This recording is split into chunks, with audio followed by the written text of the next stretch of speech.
This podcast is for general information only. It is not intended as a substitute for general healthcare services.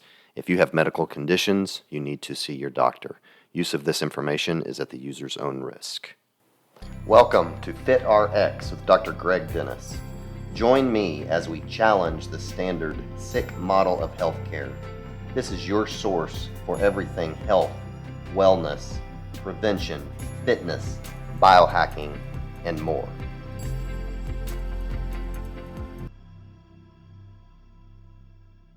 Hello, everyone, and welcome to another edition of FitRx. I'm your host, Dr. Greg Dennis, and my guest today is Julie Ruelle. She is a registered dietitian with over 20 years experience making nutrition more accessible, honest, and practical. She's worked in a lot of different settings. I'll let her talk a little bit more about that. She currently is the lead nutritionist for a company called GoCoCo, which we'll talk about, which is an app to help people kind of understand what's healthy and maybe understand about processed foods and how to eat better. And again, we'll talk more about that, I'm sure. Today's episode is going to be a lot about processed foods, which you've heard me talk a lot about. I have probably debated dietitians in the past because I feel like a lot of them are taught the quote more conventional recommendations of the old food guide pyramid, which maybe we can get into a little bit of that. I don't know. But one thing I know we can agree on, because I've looked over her stuff, is about processed foods. And if you listen to this podcast at all, you know that I talk a lot about that. And a lot of times, whether it's here on my podcast, in my clinic, probably my number one health tip for people is just to eat real foods, eat real whole foods. And I know that that's what she endorses. And so just kind of anxious to talk more a little bit about that. So Miss Julie, thanks for being on the show. Yeah, thanks so much for having me, and thanks for that great introduction. I really I like what you said about my background, making healthier choices practical and um, applicable and even affordable is something that I focus on as well. Okay. Well, I guess, I introduced you a little bit, but tell us a little bit more about you, I guess, if you will. And you've been a nutritionist for a long time, but maybe just a little bit more about your background, why you got interested in nutrition, kind of how that's evolved over the years, and maybe even maybe how the changes maybe from, what you learned initially as a in school as a dietitian or nutritionist and kind of things that has changed in your mind over the years.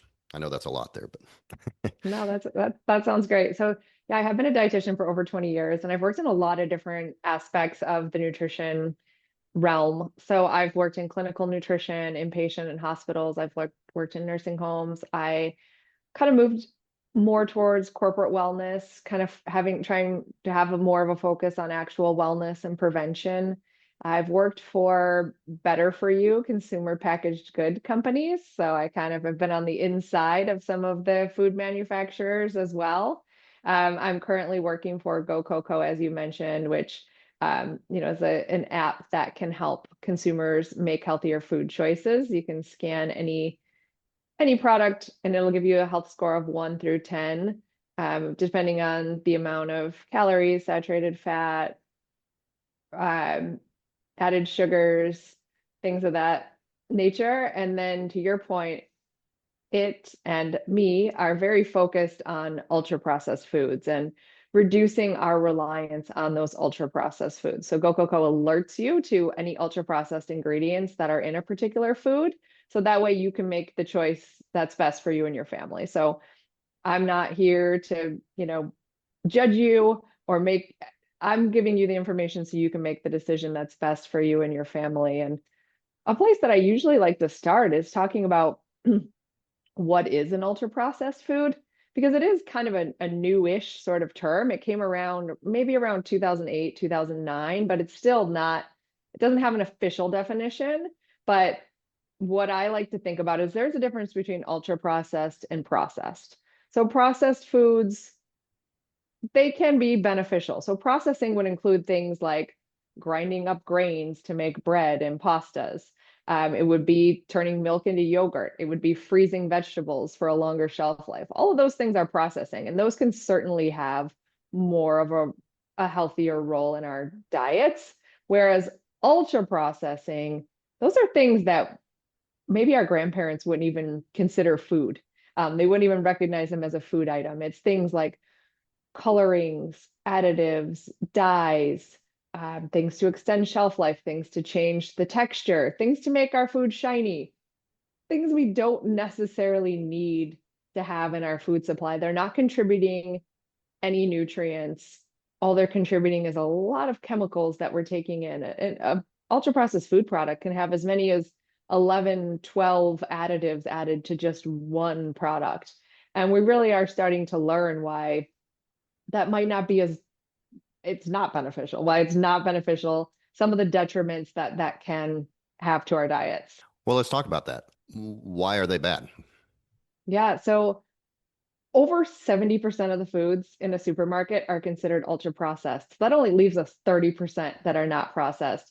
And ultra processed foods are linked to over 32 diseases, including diabetes, depression, and obesity. One study found that for every 10% increase in ultra processed food consumption, the risk of type 2 diabetes increased by 17%. So it's not just that we're out here trying to pick on food companies saying, "Oh, get those dyes and colorings out of the food products." There's a real reason for that. We're risking diabetes and obesity and heart disease and even depression by consuming these ultra processed foods. Why do you think that it's taken so long to, I guess, realize the detriment of ultra processed foods? I mean, because they've been around for a while now, and there seems to be at least a little bit more recognition now. Mhm. Still, it's moving very slowly, and I don't know because if that's because the new administration and RFK, and maybe he's bringing it to the forefront. I don't know, but we're continuing to still get or to be very unhealthy as a nation, and I say this a lot. I've heard stats that by the year 2030, which is just 5 years from now, one out of every three people will get cancer in their lifetime, which I feel like ultra processed foods is at least contributing to that. I think there's a lot of variables there, and but I mean it's at least contributing. But there doesn't seem to be a sense of urgency, to get rid of these things. What? Why do you think that is? What's going on there? I think they taste good. So we're taking, let's just use yogurt for an example. Plain full fat, plain full fat yogurt might not be palatable for everyone. So what do we do to it? We add some, instead of adding like strawberries, we add strawberry flavoring, strawberry coloring, sugar, artificial sugar. All of those things can be in just one container of yogurt. So we're making things taste a lot better to people when your taste buds get used to those sort of things. So now a regular strawberry doesn't taste sweet anymore because we're used to eating products that have not only strawberries added to them, but also sugar to make it a lot sweeter. So I think taste is a big deal. I think convenience is a very big reason why we're still eating a lot of ultra processed foods. Um, a lot of people are running from place to place to place, and they're not making sitting down and eating a meal, a home cooked meal, a priority, or maybe they can't do that, on many days of the week. So they're just grabbing quick and easy to put together things that are more convenient, and those tend to contain a lot of ultra processed ingredients. There's a reason they can sit on our shelves and in our freezers and everything for a long time. Um, I like to encourage people to use convenient products that are a lot healthier, like a banana comes in a skin, easy to Mm. port that around. Same thing with like a little clementine, easy to peel mandarin oranges. If you grab a couple of those and bring them with you, much better convenience foods than a lot of the other things out there that are, you know, much more processed. Hmm. Yeah. Um, I'm just curious, and I mentioned this a little bit in the introduction, but you've been a nutritionist for 20 years. What you learned in school, what you first, when you first got out, has anything changed as far as, I mean, maybe you thinking, yeah, maybe this, I thought this was important, 10, 15 years ago, but it's not really that important, or this is a lot more important than I thought it was, or Yeah. do you pretty much think the same now as you did 20 years ago? I think there's a few things I think about that. When I was in school, the big craze was low fat Mm, or fat free. So hmm low fat and fat free everything.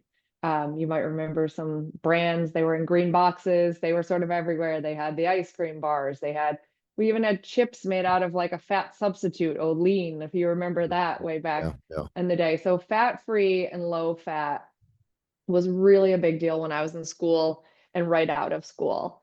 And I think that there were some sound principles behind that that maybe got lost in translation. So I think what we know now is that sure, maybe we should definitely reduce trans fats because those are ultra processed foods. Maybe Hmm we should keep our saturated fats in check. But heart healthy monounsaturated and polyunsaturated fats are not the enemy. hmm So when I'm counseling people on nutrition, I'm not usually trying to cut their fat intake. hmm One thing that I am trying to cut in almost everyone I talk to is ultra processed foods, but another thing is sugar. So when we were removing the fat back then, a lot of times we were adding sugar. So we were hmm not really making a healthier product. And a lot of times when I'm talking to patients one-on-one now, I'll use the example of peanut butter. So, or a nut butter. If we're looking at a full fat nut butter, that fat is the good kind of fat. It's the unsaturated fat mostly. When we try to make a reduced fat version of nut butter or peanut butter, we remove some of the fat and we add sugar. And that is not making a healthier product. hmm Sugar also contributes to a lot of health issues, and sugar, for the most part, many times, we're not adding, pure unprocessed cane sugar. We're adding high fructose corn syrup or we're adding brown rice syrup. Uh, You probably know when we look at a food label, sometimes you'll see like five different types of added sugars in there. hmm And a lot of times companies are doing that so that they don't have to list it first because the ingredients are listed by order of weight on a product. So if you're reading like a cereal bar or a nutrition bar, for example, and you read the ingredients and the first ingredient is oats, which is being very optimistic here. The second ingredient is brown rice syrup. The third one is high fructose corn syrup. They might add all those different types of sugar so that they don't have to list that before the oats, so that the first thing you see is oats. So a little trickery with added sugars too. Talking back to the ultra processed stuff, give us, I don't know, a handful of foods that come to your mind that are kind of the worst of the worst. Sadly, it's a lot of things that are marketed to kids, which really bothers me because I've worked in maternal and infant nutrition for a number of years. So I do actually have some stats around that. Two out of three candies, almost half of all sports drinks, one in three sodas, and one in four snacks all contain dyes, food dyes, which is an ultra processed food, that are currently being discussed banning from our food supply. So those are like the red dye number three and those types of dyes. So half of sports drinks, I don't think that's something, parents sometimes will think, okay, I'm not giving my kid soda, I'm giving them a sports drink. That's a better Mhm, alternative. But those sports drinks, unfortunately, are containing a lot of dyes and additives and things that kids really shouldn't be having. So if mhm, we kind of continue on that same thing, thinking about breakfast cereals are very ultra processed. They're mhm, usually using refined grains instead of whole grains, and then we're adding in a bunch of colors and flavorings. Those cereals are so brightly colored and mhm, just a lot of dyes in there. So it really does irk me that a lot of foods marketed towards children contain more of these ultra processed ingredients even than adult gearing foods. mhm. I guess kind of the $1 million question is how can we improve? It's difficult. It really is. I mean, I have this conversation with patients probably daily. And I'll say eat real whole foods. Shop in the outside aisles of the grocery store because that's where most of your real food is. And that all sounds good, but it's hard. People work full-time jobs. I Mhm. mean, they're in a hurry in the morning, so they may not have time to cook breakfast. They get home at night, and I'm even guilty of this some. And like you, I kind of teach this stuff, but I'll get home in the evening and I'm tired. I've had a long day and I don't feel like cooking, and my kids are starving and waiting for dinner, and it's much easier to just either go to the restaurant or go get fast food or whatever, or eat something unhealthy. So, kind of practically speaking, how do we do better? Yeah, I certainly recognize the challenges of a busy lifestyle as well. And what I try to do is I try to work with people one on one to figure out what their challenges are. And I try to tackle one thing at a time. So let's start, if you think breakfast is your biggest challenge, let's start there. Or if you think dinner is your biggest challenge, let's start there. So depending on the individual, I try to say, let's change one habit at a time.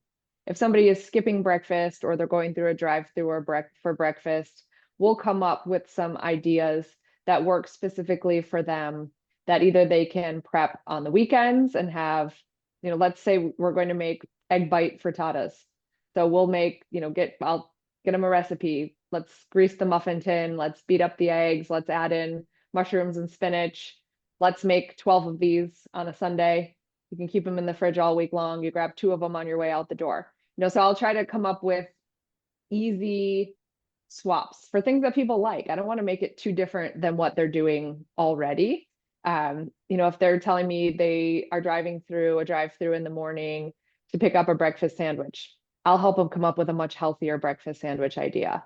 So I think small changes are easier than overhauling everything at once.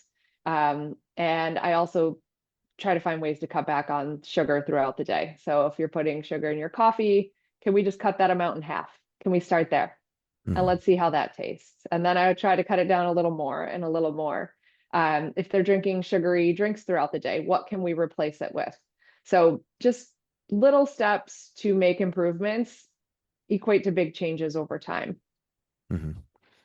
Um, Kind of same question. What would you say to parents who have young kids who maybe has the Fruit Loops in the pantry and the Twinkies and the Little Debbies, and that's just, kids are used to eating all these snacks.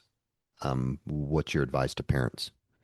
Yeah, I love that question. I did work with kids for a number of years, and something I'm very passionate about is creating healthy eating habits early. So I think one of the biggest things that parents can do is model healthy eating behaviors. So showing kids that the parents are eating fruits and vegetables and sharing them with the kids. And even if you're trying a new vegetable with dinner, let's say your kid only likes corn. So make them the corn, but you're having broccoli, give them one piece of broccoli. Don't force them to eat the broccoli, just get them more familiar with the broccoli. And the more exposures they have to those foods, the more likely they are to accept them. Research shows it can take up to 20 tries before a kid might accept a new food, and that's okay. Putting it on their plate counts as an exposure, even if they don't taste it the first time. Just being patient and, like I said, modeling healthy behaviors. And I also think getting them involved is a really good tip.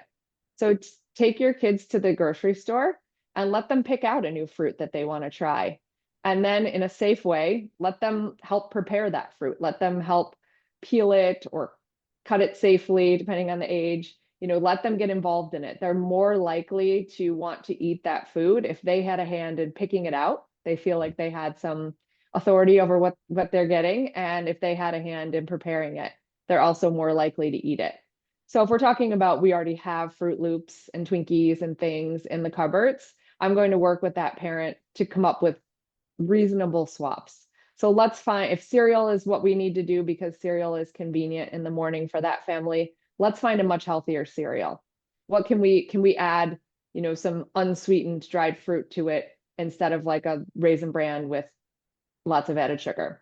Can we find a whole grain cereal? Can we add some nuts or some fruits to make it a healthier option? What can we do to make a healthier swap? So that's kind of going back again to the smaller changes leading to bigger results. And if we're snacking on Twinkies or other ultra processed snacks, let's find them some other snacks. There's nutrition bars, there's snacks out there that are certainly on the better for you side. But I don't take the food company's word for it. I want to read the labels. I want to see in the ingredient section that I can pronounce everything in there. So I want to see that snack we're picking for the child contains things like whole grains, nuts, seeds, fruits, everything I can pronounce, everything I would cook with. That's what I'm looking for when I'm reading ingredient labels and working with parents to find healthier snacks for kids. Okay. Talking about fruits and vegetables, I will sometimes talk about the dirty dozen, which Mhm. is the 12 fruits and vegetables that are highest in pesticide content.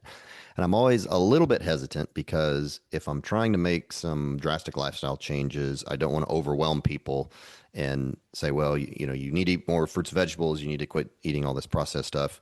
Oh, and you have to make sure if you're eating one of these to get organic. And then, sometimes they just look at me real wide eyed. And so, uh, what, how do you talk about those kinds of things, or do you even mention that at first? I mean, I would love if our food supply was mostly organic. That would be amazing. I do try to encourage parents to, if they can, make some organic changes with particularly what you're talking about, the dirty dozen. But I also would try to meet people where they're at. If we're really far away from that conversation, I'm not going to start with that conversation. I'm going to start with let's eat some fruits and vegetables first. Hmm. Let's see what we can do there. Let's try to get up to 2 to 3 servings of fruits and vegetables a day, if depending on where we're starting. If we're starting from a better place, I might talk about organic sooner. I do try to bring up things like try to shop local. Do you have a farmer's market near you that you can go to? Also, a great opportunity to take the kids and let them pick out some things. Local produce is traveling less far, it's arriving to us with more nutrients. So maybe we can do that. I'll also use, like, if we're going to buy frozen fruits and frozen vegetables, that might be a more economical way to purchase organic than if you're purchasing fresh.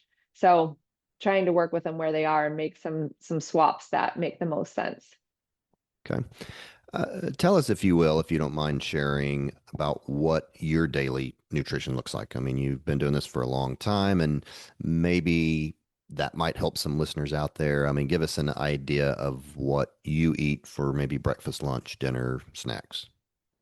Yeah, I really try to follow a, a a plate method, let's say. So if we picture a whole plate, I'm going to divide that plate in half immediately. And for whatever meal or snack it is, I want it to be half vegetables and or fruit. So mostly vegetables, a little room for some fruit. The other half of my plate, I'm going to divide again, and I want lean protein, and I might want complex carbohydrates. If not, I'm going to use that other half and fill it up with more vegetables. So I'm prioritizing vegetables. That's where I'm starting with. I'm trying to add things instead of take away things. So focusing on having lots of vegetables, um, maybe some healthy fat like some avocado there, and some lean protein. For that's how I'm basing all of my meals. When I'm cooking a dinner, I'm thinking about half vegetables. I personally for breakfast will eat like those egg bite frittatas that I'm mentioning. I'll just hard boil some eggs and have it with some avocado and some raspberries. Sometimes I'll eat full fat yogurt with some berries and nuts. Sometimes I will, if I'm in a big hurry, I might just grab some sprouted grain or 100% whole grain bread and put some nut butter on it. I would eat any of those things for breakfast. For lunches, it's almost always a big salad with healthy protein, lean protein. I try to do some healthy fat, like some olive oil, some nuts, some avocado. Um, have a snack of like fruit and nuts in the afternoon. Usually, I vary the fruit and vary the nuts.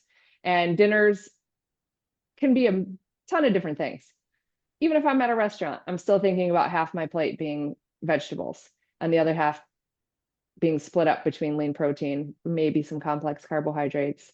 Um, so I kind of can use that method no matter where I am, whether I'm cooking, whether I'm out, whether I'm picking up something from a fast casual place, depending on what my day looks like. I'm always kind of thinking about those parameters for my meals.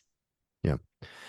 So if I'm advising somebody, one thing I might say differently, I'm just interested to see what your take is on this, is I really usually I start with prioritizing protein. And I feel like that most people are not getting enough protein, especially as we age. And there's a lot of reasons for that. But one is I'm a big fan as muscle being a longevity organ. And the more muscle you have, the more or the better chance you're going to have be in good metabolic health. And there's a lot of things that go into that. But and I also feel like that protein is very satiating. And so if you're really prioritizing protein, eating protein first, then you're not going to eat as much, junk and as much of the other stuff. Thoughts on that? Yeah, I'm a big fan of protein as well, both for me personally and for my clients that I work with one-on-one. If you poll any of them, what I'm talking about most, I think you'll hear vegetables and protein. So I'm completely in alignment with that. I think it agree that it's much more satiating.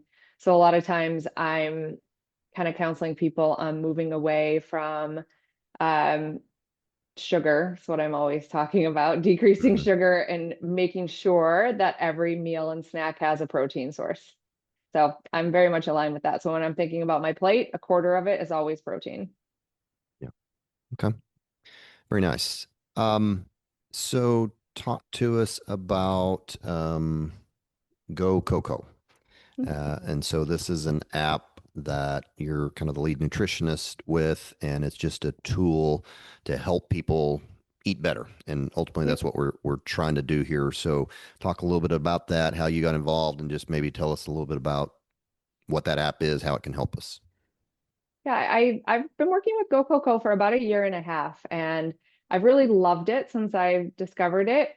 So it's easy. That's what I like about it. You just scan any food that has a barcode, and it gives you a health score. Like I said, 0 to 10. And then it also tells you why. So that's what I really like about it is there's an education component as well. So it'll say, here's why it got the score it did. Maybe there's added sugars. It lists every ultra processed ingredient in there and what that ingredient is. A lot of them are not, we can't, hard to pronounce. Who knows what Mhm. they even are? So it'll tell you, like, is this something I should be concerned about? What is it? It gives you suggestions for better for you alternatives right within the same category. So if you scan something like a cereal bar and it gets a 1, it'll give you suggestions for nutrition bars that have much better scores. And it also tell you why. So I really like the education component of it. And then if you're eating a newer feature we have, it's called a real food tracker. Anything you're eating, you can take a picture of it within the app, and the app will analyze what you're eating, and it'll tell you what percentage of it is ultra processed foods and what percentage of it is real foods. So what percentage of it is fruits and vegetables, lean proteins, whole grains. And again, it'll make some suggestions like this looks like a great meal. Next time, add some lean protein to stay satiated longer and better control blood sugar. And it can track it over time. So when you start with it, it can say like, okay, about 10% of your diet is fresh fruits and vegetables. Would you like to set a goal of 30 or 40%? And it'll help you reach those goals over time. So I love that there's a accountability, that there's education, that it's not just kind of alarming you to what's going on, but not giving you any solutions on how to fix it. So you're saying you can take a picture of the meal, and so if you're Mhm. out to eat, obviously you can't. Mhm. There's not a barcode you can't scan, so you can Right. take a picture of your plate, and it's gonna tell you bad or good, or that you should, Mhm. eat more of this, or something like that. Exactly. So it helps you make a better choice next time. If you take a picture of something you're eating at a restaurant, um, it might say, this looks good, but next time you could do this to make it even better. Or it might say, it tries to stay somewhat positive. So it usually tries to start with something good about your meal and then make a couple of suggestions on what you can do to improve it even more. So that way, next time you're ordering something similar, you can make an even better choice. Hmm. And What do you tell people when they ask you if about cheat meals, if they can just kind of go crazy on a Friday night, what do you usually say to that? So I again like to look at the larger picture. So when you tell me go crazy on a Friday night, what is the rest of the time looking like? How healthy are we the Hmm. rest of the time? Like I of course think there's room for a little bit of indulgence and fun. I'm not here to take away all of that, but a lot of times when people tell me they want to do a cheat meal, it turns into like a cheat weekend, Hmm. which can then turn into a cheat Monday, and then I'm going to start tomorrow. So let's take a look at the overall picture and say like, okay, what is it? Is it somebody's birthday? Like, what is it that you want to eat? Do you want to have a slice of cake after a healthy dinner? Fine, make it a small slice. I'm not going to stop you from having that once in a while. Is it you're going out with a lot of friends and it's a pizza night? Okay, have one slice of pizza, but have a huge salad with it as well. So I'm still going to try to find you some balance in that cheat meal. Um, and also, we're going to talk about how much of your diet is a cheat meal versus how much of your diet is healthier. Okay. So people listen to this and they're thinking, gosh, I know I got to get better. I've been eating really bad. I want to do one positive thing, like, tomorrow. I want to start doing one thing. What's the first thing they should do if somebody's listening and just wants to take the first step in the right direction? Let's take stock of what you're doing. So, where is the thing that can make the most impact? Which meal is the least healthy? Which meal is the most ultra processed? Which meal has the most sugar? And let's start there. So, if we're doing like a coffee shop frappuccino with whipped cream every day in the morning, let's drink plain coffee. Let's add some half and half or, something like that instead of that 70 gram of sugar bomb that you're starting your everyday with. If you're not doing something like that and you're getting a fast casual lunch every day, let's figure out where we can make that lunch healthier. So let's take stock of what we're doing, figure out what might be the biggest offender to our health, and let's start with that place. Let's make a change there first. Yeah. And I love the idea of this app. I mean, I really think that people need to utilize more of those kinds of things when they're at the grocery store. It's for you and I think it probably comes, it's just kind of second nature. I mean, we're in the store. Oh, that's crappy. That's crappy, but a lot of people just don't know. And to have a tool like this and to scan, oh, this isn't good. And this is why. And here's, another alternative. So I think things like that could be great. How can people find that GoCoCo app? Yeah, so our we're in the App Store Okay. for iOS and Android. Search GoCoCo app. There is a free version of the app, which has access to all the features that I mentioned. But there's also a premium version of the app that has unlimited scans, more tracking capabilities, just like a more personalized experience. And we are able to offer all of your listeners 1 year of the premium version for free. We can use code FITRX and we could put more details about that in the show notes to For let sure. people know how to find us. Yeah. Okay. Yeah, that's great. I appreciate that. You mentioned before we started recording that, and I don't think you mentioned it after we started recording about the study that you just saw Yeah. about processed foods. Tell us about that.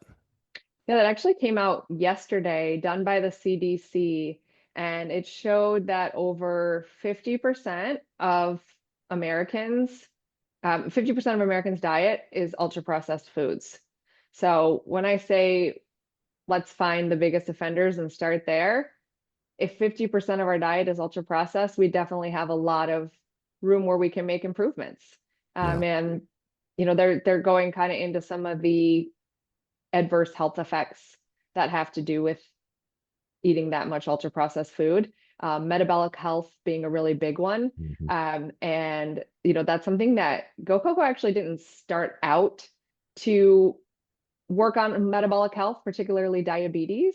But what we discovered over time was that a majority of our user base were telling us that they were using GoCoCo to help manage their diabetes and their blood sugar. Mhm. So we actually added a couple of features to even better help that population. We added what we call a blood sugar alert. That's something you can opt in or opt out of if blood sugar management is something that you are concerned about. And it will put up an alert on foods that you scan that have high amounts of added sugars, refined grains, low fiber, low protein. So we're trying to really help with some of those kind of comorbidities that are associated with ultra processed foods, diabetes being a really big one. Yeah, for sure. Um, yeah, and like I mentioned, I mean, that's probably, I know people who listen to this want to really optimize their health, and that's probably I would say the two biggest things you can do to move the needle the most on improving your health are to limit ultra processed foods, and then the other one being exercise. So if you can do those two things, I mean, you're going to be way ahead of most people and be able to then hopefully minimize all the complications from that and chronic diseases and stuff like that. So which I Yeah. know that's a lot, but those two things of limiting processed foods and exercise are probably, we talk a lot of different things on this show, but those are in my mind probably the two biggest things you can do that's going to move the needle the most. Yeah, and I liked what you said earlier about like longevity. We don't want to just want to live a long time, but we want to live a healthy time.